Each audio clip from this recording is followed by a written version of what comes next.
If and when judgment should ever fall upon this earth, it will only be the unrighteous that will actually die, correct? Hi, this is Barry Phillips with 10-Minute Torah, Day 4 of Shemini. We are in Leviticus, or Vayikra, chapter number 10, beginning with verse number 4 today. And Moshe called to Mishael and to Elitzaphan, the sons of Uzziel, the uncle of Aaron, and said to them, "Come near, take your brothers from before the set-apart place out of the camp." So they came near and took them by their long shirts out of the camp, as Moshe had said. Now notice verse 6. Moshe said to Aaron and to Eleazar and to Ithamar his sons, "Do not unbind your heads, nor tear your garments, lest you die, and wrath come upon all of the people. But let your brothers, all of the house of Israel, bewail the burning which Yahweh has kindled. And do not go out from the door of the tent of appointment, lest you die, for the anointing oil of Yahweh is upon you." And they did according to the word of Moshe.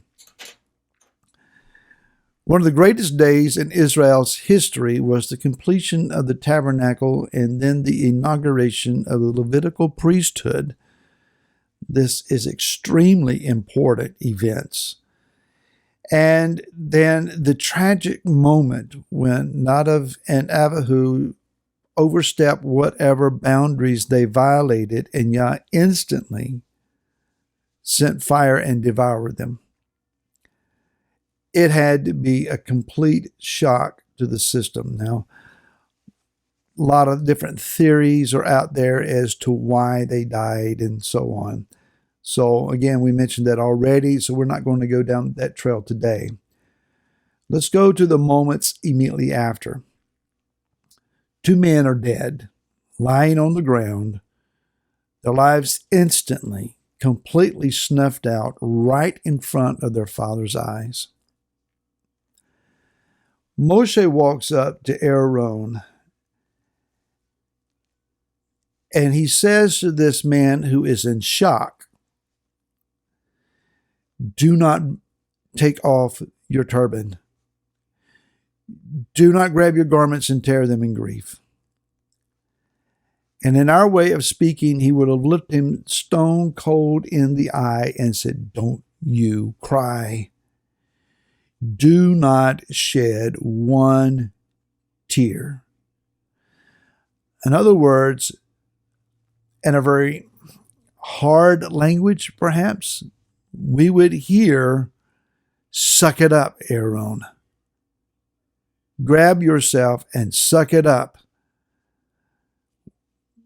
If you show grief, if you go into mourning, you could die, and so your sons, and then all of Israel would be lost." The moment Moshe was trying to convey, this very instant, is much, much larger than you. It's much larger than the lives of your 2 sons who have just died. There's more going on here, sir, than what's just taken place. As tragic and as hard as it is, there's something bigger still. Those who have suffered incredible tragedy and traumatic loss, the sudden death of a dear and very much loved family member or friend or acquaintance, the stunned reaction of a parent who suddenly lost a child, especially one who's still in the home, a grandchild, things that are not supposed to happen. Hearing such ones describe the anguish that they go through, sometimes it's very obvious that they have cried all possible tears and there's nothing left to cry. They are just dumbstruck with grief. Some never seem to get over it. And it's understandable, very much so. And all we can do is offer compassion and presence and love and support. We intercede for their healing, but sometimes we know the grief is consuming. So then for Moshe to walk up to where half of Aaron's future and dreams is suddenly snuffed out, and by Yah, nonetheless. I cannot imagine what that man was going through, but right then, at that instant and moment, Aaron had to determine and understand exactly how much he wanted to take on this role and how much he wanted to be the high priest of Israel. He had to instantly grab himself and realize the extreme importance of what he was stepping into and have an extreme compassion for the people that he stood in behalf of. He had to look around at those people that were wayward, that were offering bickering, that had all sorts of intertribal issues and faults, and realize I love them enough that I will do the job.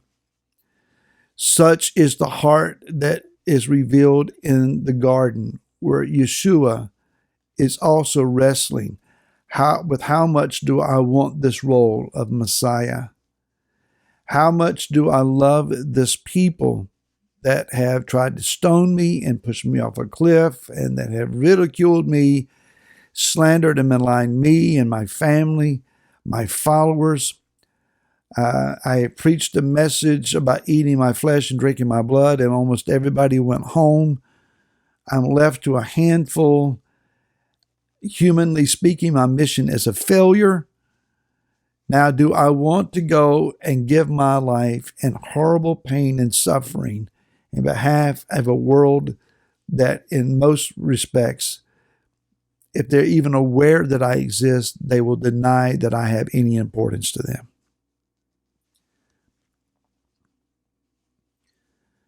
So now maybe we began to grasp the mindset that is on stage at this moment.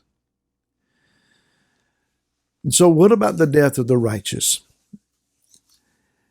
The rabbinical mind suggests that if the righteous die, the tzedakим, those who are very much set apart unto a life of righteousness, if they die, not only will the spiritual covering and guard that they have be lifted from whatever arena of influence that they have over, then those who see the death of the righteous are divided into two camps, and they respond very differently. Those who have no desire for righteousness, that are totally bent on living according to their carnal, fleshly desires, never to be kingdom-minded, this world only life to be lived. They will look on the death of those that they acknowledge they are very good people, very righteous people, very religious people. They see their death and they will shake their fist at the heavens in their vindication that whoever this creator, despot, tyrannical being above is, he's cold-hearted, he's ruthless, and that he would even kill the best of us. Why would I want anything to do with him? Those people you can't do a lot about. They're bent on their own destruction. There's a second group, however, and that second group are those who are marginally upright, those who are casual in their walk, and those who are not passionate for the Most High, aware, attached, but not living it out. They would see the death of the righteous and say, if even the righteous at that level can be taken out, then what about me? I need to step up my game. I need to make sure that I'm walking where I need to walk. So, this example should say to all of us, pay attention, Step up your game, walk righteously, and we'll see you again tomorrow. Until then, shalom.